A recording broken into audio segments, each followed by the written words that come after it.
Assalamualaikum warahmatullahi wabarakatuh. Hello everyone, we are from fifth group or last group. Here we would like to share or present about our analyzing in chapter 12 using 5 good tests principles of assessment. Right. Here the member of group consists of Hana Mutia, Cindy Aulia, Tita Healthy, and myself, Shifa Nur Latifah. Okay, next for the table of content, we have two language. First of all, language component, and secondly, language skill in this chapter. And language component, there are two, which is vocabulary exercise and grammar review. So for the language skill in this chapter, there are 3, which is reading comprehension, speaking, and writing. Okay, for the first presenter will be delivered by me in the subject language component. Firstly, it is vocabulary exercise on page 163. Dapat kita lihat di dalam vocabulary exercise, bentuk soalnya yaitu di mana siswa diminta untuk melengkapi kalimat dengan kosakata or vocabulary yang tepat dari kotak yang sudah tersedia di atasnya. Right now we got into the validity of vocabulary exercise. It is moderate to high. The content, the construct, fast, and criterion has a high. The question assess understanding of vocabulary meaning through sentence context. Untuk format questionnya simple, bisa dapat kita lihat dari soalnya terdiri dari 10 soal, simple sentence, mungkin ada compound sentence juga, tetapi tidak yang terlalu tingkat sulit. Hadirin, dan untuk kata-kata di dalam setiap sentence mungkin familiar with the students, dan mudah dimengerti untuk bagian tensesnya. And this exercise is relevant in school formative assessment, so teacher can do this for formative assessment. Untuk consequential, could encourage student to expand vocabulary and understanding the meaning of words in context. Karena consequential ini karena teks ini berpengaruh pada pemahaman penghafalan kosakata. Jika soalnya terlalu mudah atau terlalu sulit, maka konsekuensi dari task tersebut bisa menjadi moderate. Due to the practicality, reliability, authenticity, and washback in vocabulary exercise. For practicality, it's a high. Cost and time, administration, and scoring is a high because it does not take long and does not require additional tools. Maybe it does not require additional tools, yes. Tetapi juga pernah kita membahasnya di dalam kelompok sebelumnya bahwa soal fill in the blank ini mungkin cukup sulit bagi siswa yang memiliki pemahaman atau mempunyai penghafalan kosakata yang minim, atau mereka kurang dalam tenses sehingga membutuhkan waktu yang lama. Jadi practicality sebenarnya bisa menjadi moderate to high dikarenakan di time-nya bisa consuming juga. And administration, it's very easy to implement both in class and as a homework assignment. It's a good. Ya, untuk tugas di rumah mungkin ini cukup, yes, high, good. And scoring objective, this task is objective and easy to correct, as each question has only one correct answer. Tetapi jika siswa, kita pernah membahas ini di kelompok sebelumnya, jika siswa salah ngasih jawaban, salah menjawab di fill in the blank ini, mungkin akan berpengaruh ke nomor sebelumnya. Misalnya di 10 nomor ini salah satu, ada kesalahan yaitu di nomor 9. Apakah nomor 9 saja yang salah? Tidak, karena dia akan berderet. Dikarenakan ini adalah melengkapi kalimat dan bisa aja 2 atau 3 kata yang nomornya yang salah. Kalau ibaratkan seperti ini, kalau multiple choice kan, kalau untuk multiple choice itu misalnya ada 10 multiple choice, terus lalu salah 1 atau salah 2, maka yang salah tetap 2. Kalau untuk fill in the blank mungkin bisa kita angan-angan, kalau salahnya 2 bisa dia berderet menjadi salah 3 atau salah 4, karena katanya ketuker gitu. For reliability to student related, this is it's because it's a fill in the blank question with fixed answer one word, as well as students really understand the vocabulary, they will likely answer the same consistently. And for the reader related, the question are objective, any teacher will score with consistent results. Maybe the teacher have a answer key from that book, from ya mungkin sudah ada kunci jawabannya, jadi sehingga bersifat objektif, karena si teacher jadi mudah untuk mengkoreksi si task tersebut, mengkoreksi task tersebut. Kalau untuk student, karena ketika kita melihat soalnya cukup mudah dipahami, mungkin student akan mengerti beberapa kata dan akan mempelajari kata-kata baru. Jadi misalnya kayak, oh couple, what is it? Misalnya couple itu pasangan, oh pasangan berarti menambahkan kosakata baru ke dalam kosakata mereka. The reliability is high, and the second and the next is authenticity is moderate. Why? Because the sentence tend to be artificial, not from real life situations. Even so, it still provides benefits for improving reading skills and understanding the context of words. Kalau untuk ke-authenticity-nya, karena mungkin di dalam teks ini, not maybe, karena di dalam teks ini kalimat-kalimat yang sudah dimodify dari sana, dari pusat, menjadi lebih mudah dan sesuai dengan standar kelas SMP kelas 10.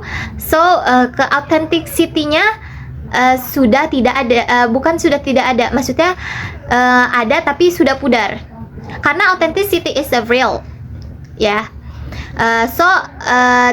The sentence not from real life situation because it have a modify. Yes, like that. And washbacknya it is a positive, because encourage students to look up the meaning words and their use in the sentence, raises awareness of importance of having extensive vocabulary in English, and also can menambahkan banyak kosakata, pembelajaran kosakata, jadi menambahkan banyak kosakata baru untuk mereka belajar bahasa Inggris. Next, second language component, here we choose grammar. There is the grammar review on page 164 until 166. Untuk sebelumnya, vocabulary itu ada 2, vocabulary builder and exercise, but we choose the vocabulary exercise for the language component. And here we choose the grammar review. Memang hanya ada satu untuk grammar review, just grammar review. Dan bentuk soalnya bentuk soal or bentuk task dari grammar review di chapter 12 ini dapat kita lihat terdiri dari 2 task. Task pertama, siswa diminta untuk mungkin mempelajari perbedaan antara direct speech and reported speech. Apa sih itu direct and reported speech? Direct itu mungkin kalau dalam bahasa we can say kalimat langsung, and reported speech itu kalimat tidak langsung atau tersirat. Di sini sudah terdapat contoh dari direct and indirect. Lalu ada beberapa tabel yang dapat siswa pelajari, yaitu compare, perbedaan. Di atas itu ada direct, and di bawah itu ada indirect or reported speech. Kalau untuk perbedaan dari reported speech itu apa? Karena kalimat tidak langsung ini hanya ada penambahan seperti date, set date. Untuk tensesnya juga mungkin bisa berubah, kayak yang awalnya direct itu is jadi was, and also the pronoun atau subjeknya, misalnya kalau di direct itu I, tetapi karena ini kita ubah menjadi report speech, jadinya dia you or her, tergantung kalimat sebelumnya juga ya. Dan task kedua ada 15 soal, dan siswa disuruh disuruh untuk mengerjakan setelah mempelajari contoh atau perbandingan direct and indirect yang ada di atas. Right now we go to the validity of grammar review in this chapter. Validity this grammar review ini is a high content, construct, fast, criterion, and consequently is a high. It's focus on ability to change sentence from direct speech and to reported speech. Untuk fast validity juga kita sudah terlihat dari instruksinya sudah cukup jelas, example sangat very clear and briefly. Di sini student bisa memahami perintah yang telah disampaikan kepada si tes tersebut, dan siswa mungkin dapat mudah mengerjakan soal-soal ini dikarenakan sebelumnya sudah ada contoh di atas. Sebelum mengerjakan soal, siswa juga sudah diminta untuk memahami dan mempelajari what is direct and reported speech, and how to change direct to reported speech, how to compare. Mungkin this is test understanding of grammar, article structure, and time, pronoun change in a sentence. Trends, systematic thinking and applying grammar rules correctly. Di grammar review ini mungkin critical thinking and pemahaman yang siswa mungkin diharapkan untuk memahami secara bukan dalam, tetapi kayak secara pemahaman yang cukup intens, agar mereka dapat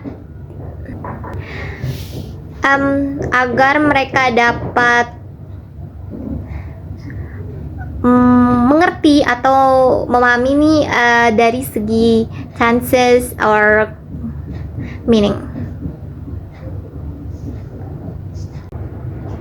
Okay, we continue to the practicality, reliability, and authenticity wishback, and also as well as wishback in grammar review. For the cost and time, it can be done at a short time, not tools required.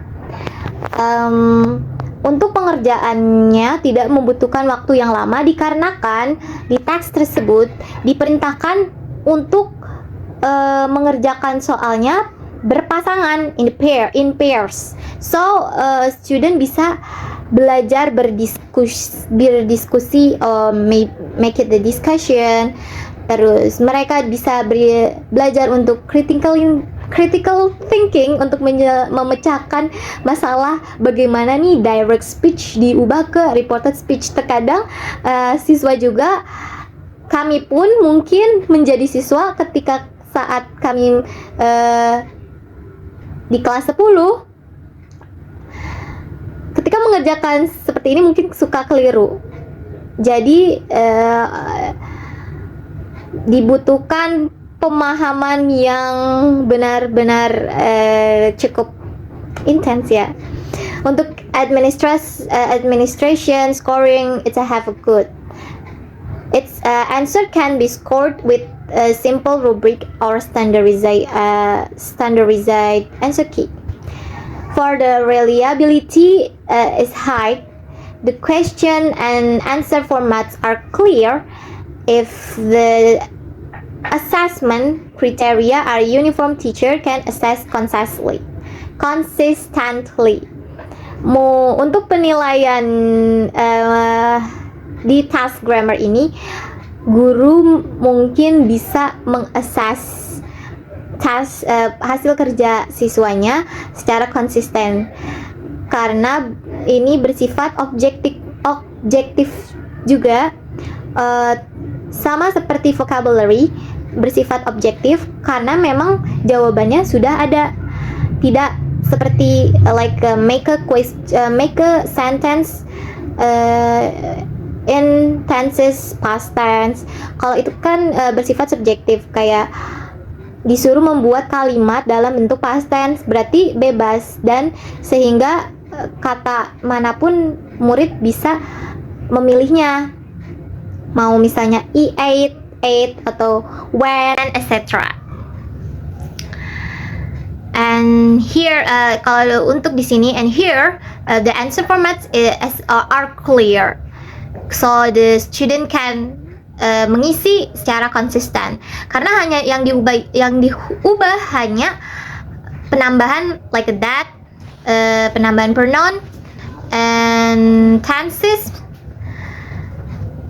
tanpa menghilangkan makna dari kalimat sebelumnya yang ada di indirect. For authenticity, it's a have using a simple sentence from real life context, like a dialogue, conversation, and comments. And task 2 shows how grammar is used in everyday communication. Jadi authenticity-nya is a high because the sentence termasuk ke dalam real life context, di dalam kehidupan sehari-hari kita. Untuk pushback, it's same like a vocabulary exercise. It is a positive. It's improved understanding of grammar, which is essential for good writing and speaking or reading. Raises awareness of how tone and sentence structure changes in a language. Siswa dapat mengimprove or enhance pemahaman mereka mengenai grammar, dan ini sangat penting untuk penulis menulis di dalam bahasa Inggris atau mengucapkan dalam bahasa belajar conversation or speaking, maybe public speaking in English language learning, sehingga can be improve their language and structure. Baik, selanjutnya yaitu ada reading comprehension. Di sini kami menganalisis berdasarkan 5 principles of a good test juga. Yang pertama kami analisis yaitu validity, dengan memperhatikan 5 aspek utama dari validity, yaitu content validity, construct validity, phrase validity, consequential validity, dan criterion validity. Di sini, mengapa 5 aspek utama di validity ini bisa high? Karena yang pertama, setiap task dari task pertama, kedua, ketiga, sampai keempat itu sudah memenuhi tujuan pembelajaran awal, yaitu untuk mengukur keterampilan pemahaman membaca siswa, sehingga siswa diarahkan untuk membaca sambil dipahami secara saksama. Kemudian Siswa juga meminta untuk menganalisis teks tersebut dari struktur kalimatnya dan juga vocabulary-nya, sehingga itu sudah memenuhi tujuan awal pembelajaran, yaitu untuk mengukur pemahaman siswa dalam membaca. Selain itu, siswa juga diminta untuk membuat pertanyaan beserta dengan jawabannya based on the text of the story of Issumboshi itself. Dan itu dilaksanakan secara berpasangan dengan teman-teman mereka.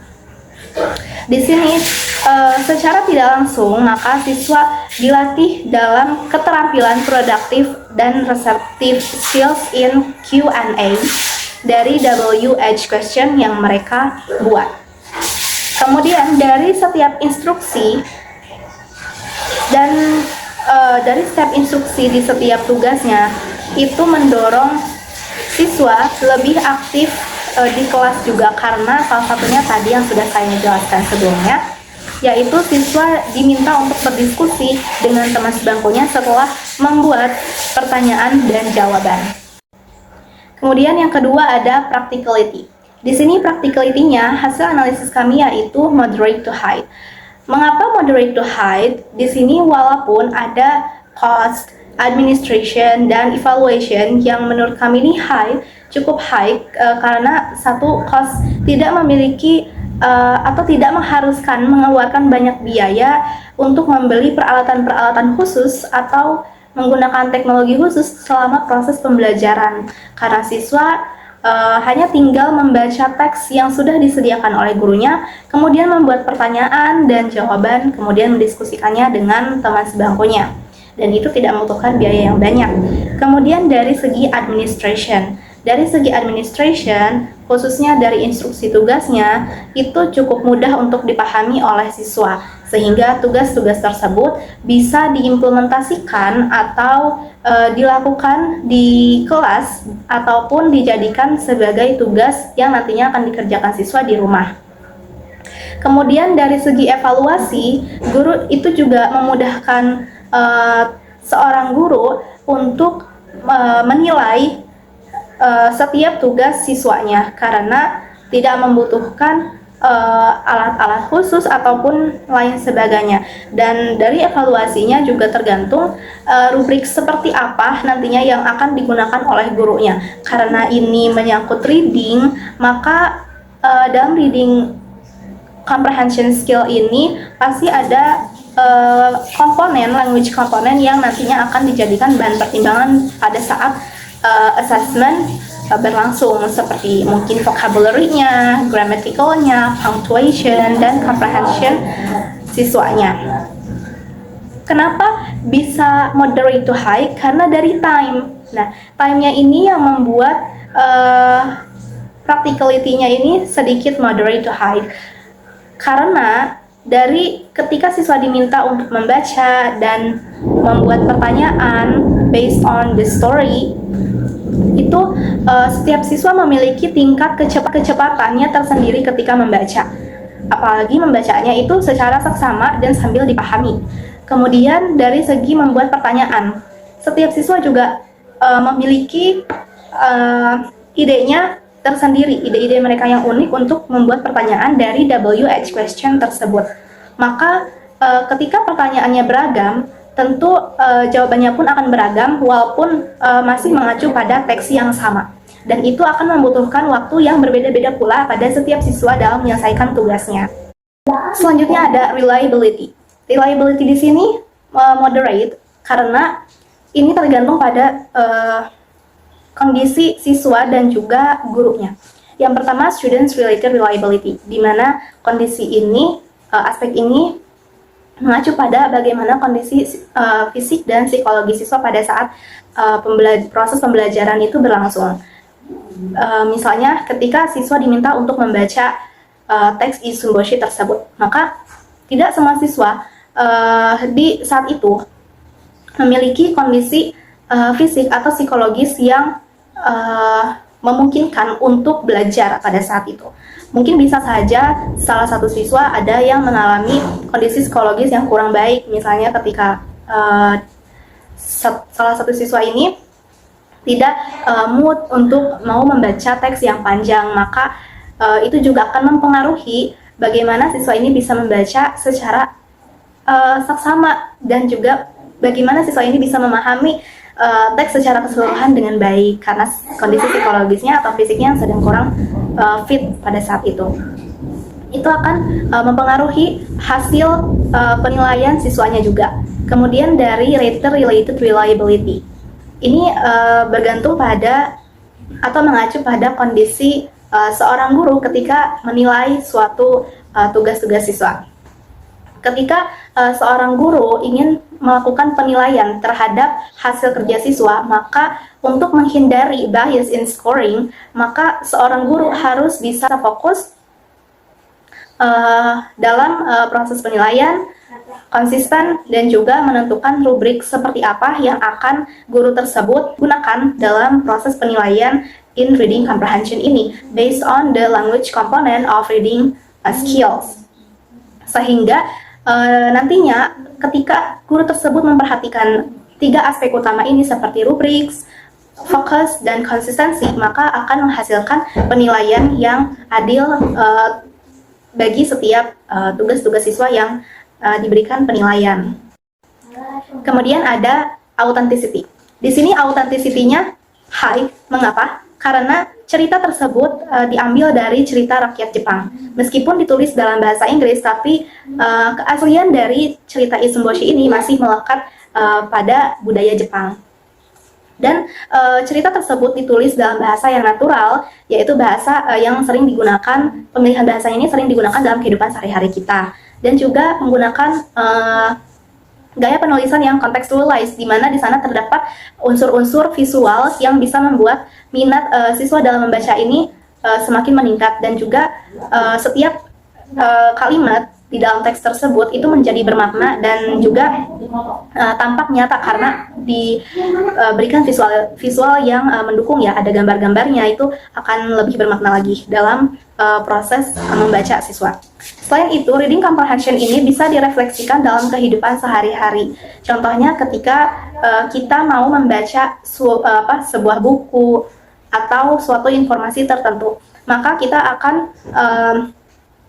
membaca informasi-informasi tersebut dengan teliti dan juga lebih selektif lagi agar nantinya tidak menimbulkan misunderstanding ketika kita membaca informasi tersebut untuk kita dapatkan ilmunya, begitu. Dan yang terakhir ada watchback. Di sini watchbacknya positif.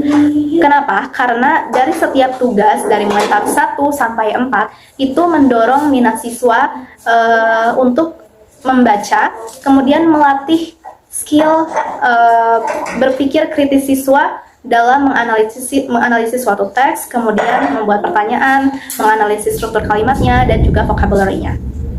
Kemudian setiap tugasnya juga mendorong kreativitas siswa, terutama dalam ikut aktif berpartisipasi untuk diskusi. Setelah membuat pertanyaan dan juga jawaban, mereka akan lebih percaya diri. Okay, the next is language skill speaking. Di sini tugasnya cuma satu, yaitu read the story about Isumbushi again. Talk with a partner about what you would do with the magic hammer if you were the princess. Why would you do so? Jadi siswa diminta untuk membaca kembali kisah tentang Isumbushi yang tadi dijelaskan oleh Cindy. Dan siswa juga diminta untuk berdiskusi dengan pasangannya apa yang akan mereka lakukan jika memiliki magic hammer dan jika mereka seorang princess dan kenapa mereka melakukan itu. Jadi ini adalah tugas speaking yang bersifat imajinatif yang mengharuskan siswa menjelaskan apa pendapat mereka, yang mengharuskan siswa berimajinasi dan berdiskusi dengan partnernya. Oke.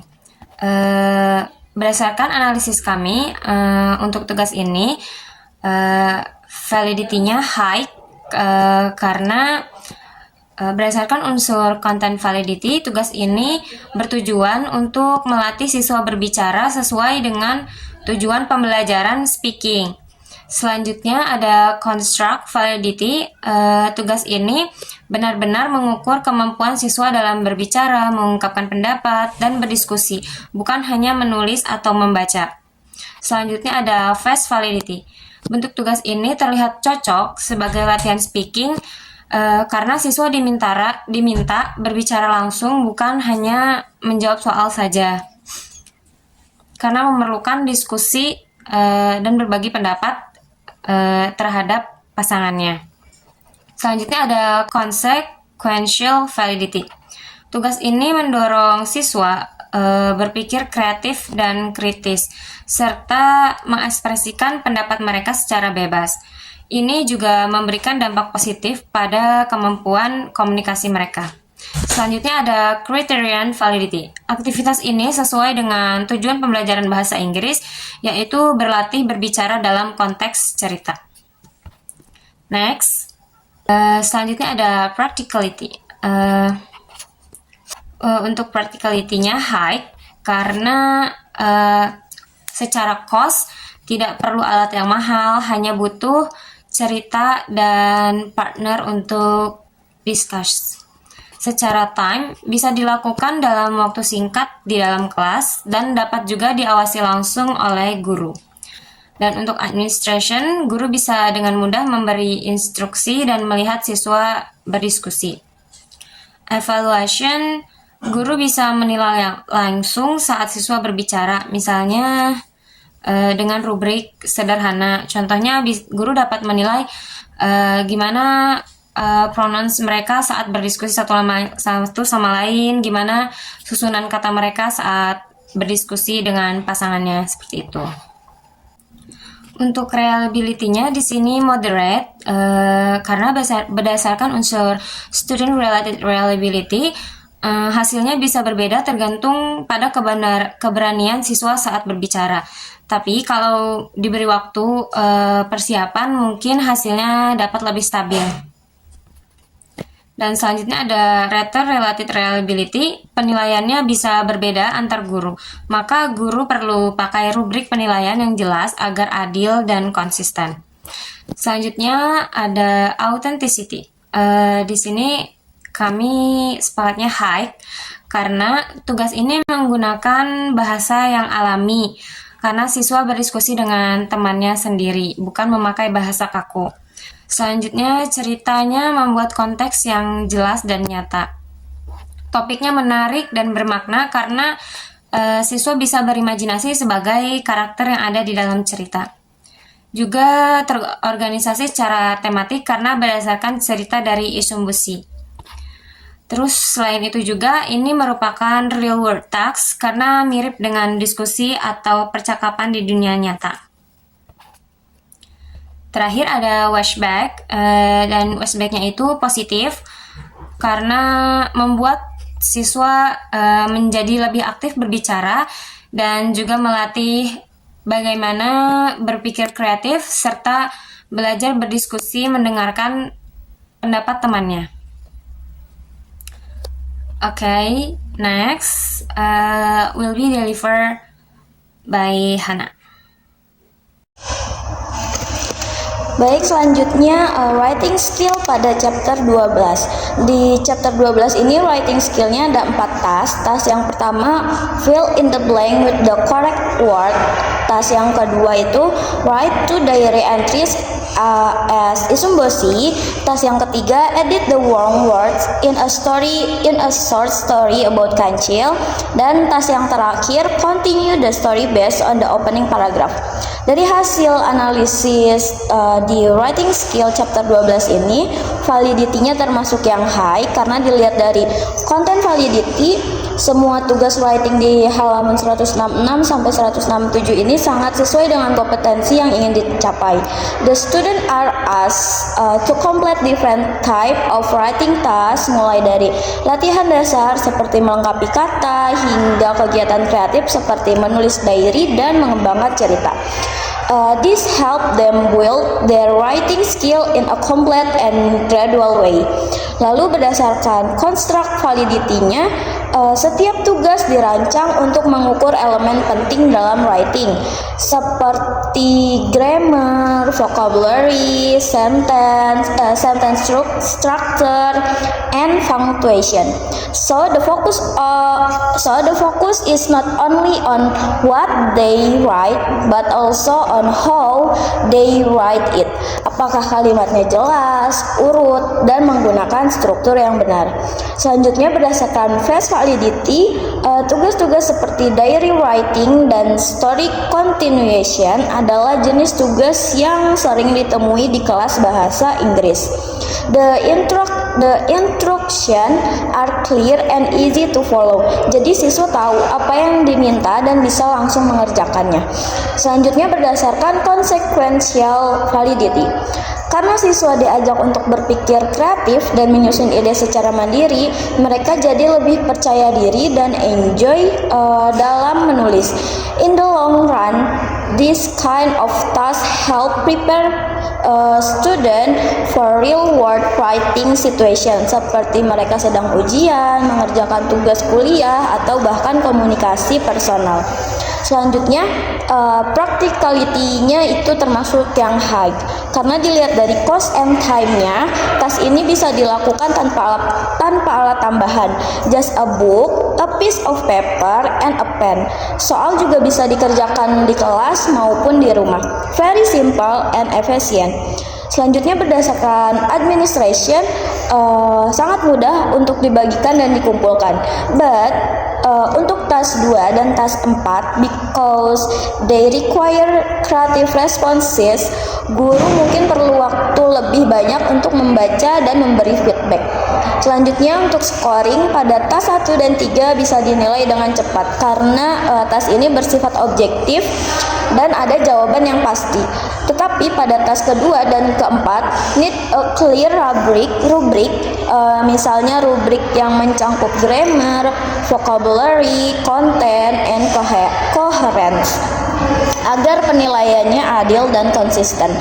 Selanjutnya reliability-nya termasuk moderate karena pada tas 1 dan 3 lebih reliable karena objektif. If the answer are correct, they are clearly correct. Tapi untuk tas 2 dan tas 4 yang jawabannya bisa sangat berbeda antar siswa, penilaian bisa jadi subjektif. That's why teacher need a good rubric to maintain fairness. Selanjutnya ada authenticity. Berdasarkan analisis kita, authenticity pada writing skill di chapter 12 ini termasuk ke moderate to high. Karena untuk tas 1 dan 3, because they are more like traditional language drills, authenticity-nya tidak terlalu tinggi, but they are still useful for reinforcing writing basic. Sementara itu pada tas 2 dan tas 4 are much more authentic. Writing a diary and finishing a story are very real world writing activities. They help student practice meaningful writing, not just grammar practice, but also mereka juga bisa menulis sesuai dengan keadaan situasi yang terjadi. Selanjutnya dari hasil analisis writing skill di chapter 12 ini, Westback-nya positif. Writing task ini punya efek positif untuk siswa karena yang pertama, they boost student motivation. Tugasnya menarik, menantang, dan memberi ruang untuk siswa bisa menjadi lebih kreatif. Second, siswa belajar memperbaiki kalimat, memperbaiki grammar dan memahami grammar dalam konteks, dan juga mengembangkan cerita. Yang ketiga, latihan-latihan di chapter 12 ini khususnya pada writing skill sangat berguna untuk siswa prepare ujian tulis atau tugas akademik lainnya. Dan yang terakhir, with tasks like diary entries and story continuation, students are also practicing empathy and logical thinking karena mereka harus memahami karakter dan membuat alur yang masuk akal. Jadi mereka bisa mengembangkan ide-ide mereka dengan menambahkan atau membuat alur cerita dari ide mereka sendiri yang masih masuk akal. Lastly, for the conclusion of this analyze, kesimpulan dari analisis ini, tes yang dianalisis oleh kami menunjukkan kualitas baik berdasarkan 5 prinsip utama seperti validity, reliability, authenticity, practicality, and wishback. Semua tes sesuai dengan tujuan pembelajaran dan mudah dilaksanakan, meskipun beberapa tes seperti speaking and writing memerlukan rubrik untuk penilaian yang konsisten. Keseluruhan tes tetap memberi dampak positif seperti meningkatkan kreativitas, pemahaman, dan motivasi siswa dalam belajar bahasa Inggris. Nah, dan kita bisa bilang bahwa tidak semua tes itu sempurna, pasti memiliki kekurangan di setiap prinsip-prinsipnya atau di salah satu prinsipnya. So that's all from us. Thank you for your kind attention. Wabillahi taufiq wal hidayah. Wassalamualaikum warahmatullahi wabarakatuh.